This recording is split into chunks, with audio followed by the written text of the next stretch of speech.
welcome back to the channel. In this video, I'll show you how to create a Google Search Console account in 2026. If you have a website, blog, or online store, Google Search Console is one of the most important free tools you should use. It helps you monitor your website's performance on Google Search, find indexing issues, and improve your SEO. First, open your web browser and go to Search Google.com Search Console.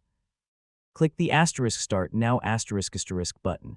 If you're not signed in, log in with your Google account. If you don't have one yet, click Create Account and complete the sign-up process. After signing in, Google Search Console will open your dashboard. If this is your first time using it, you'll be prompted to add your first website. Even if you don't have a website ready yet, your account is already created, and you can add a website later whenever you're ready. Google Search Console is completely free and allows you to manage multiple websites from a single Google account.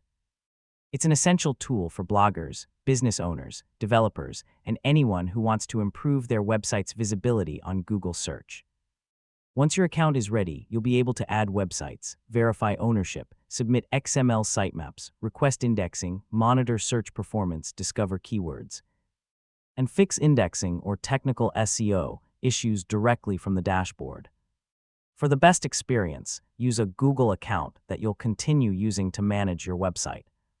If you're working with a team, you can also add other users and control their access through the settings. And that's it. You've successfully created a Google Search Console account in 2026.